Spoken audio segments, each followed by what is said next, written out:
చెప్పండి అమ్మా, ఎవరు మీరు? ఏ వార్డు ఇది? నందిగామలో నందిగామ మండలం అనాసాగరం గ్రామం 1వ వార్డు అండి. ఎవరు ఇక్కడ?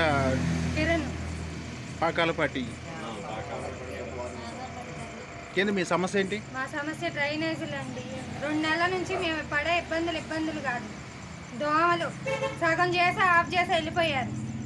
ప్రతిదానికి ఇంకా చిన్నపిల్లల్ని దాటియాలన్నా పెద్దోళ్ళు రావాల్సి వస్తుంది, దాటియాల్సిన మంచినీళ్ళు 2 నెలల నుంచి మంచినీళ్ళు లేవు. అన్ని పైపులన్నీ పగిలిపోయినాయి. చాలా ఇబ్బందులు పడుతున్నాం. ఇంతవరకు ఎవరు 2 నెలలు అవుతున్నా కూడా ఒకళ్ళు రావట్లేదు.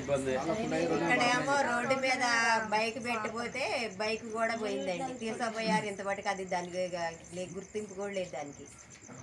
మరి దీని మీద ఎప్పుడన్నా మీరు కిరణ్ గారికి చెప్పారా? కిరణ్ గారు వస్తారండి, అసలు ఆయన ఏం మాట్లాడట్లేదు.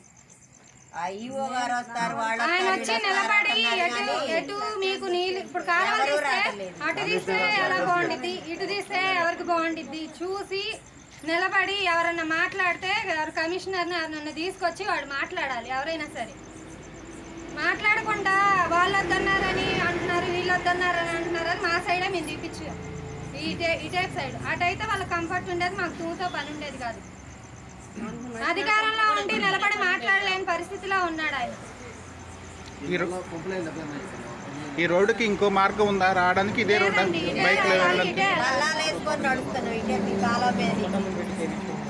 సొంత డబ్బులు పెట్టి మేము కాలువలు పంపులు అవి చేయించుకోవాలి. ఇంతవరకు ప్రభుత్వం ఏం పట్టించుకోవట్లేదు. అంటే ఏంటి అసలు మేము నిలబడి గెలిపించుకుంది ఎందుకు? ఎన్ని రోజులు అయింది సుమారుగా? 40 అవుతుంది, 20 రోజులు అవుతుంది. 2 నెలల పైన మాకు ఈ సమస్య.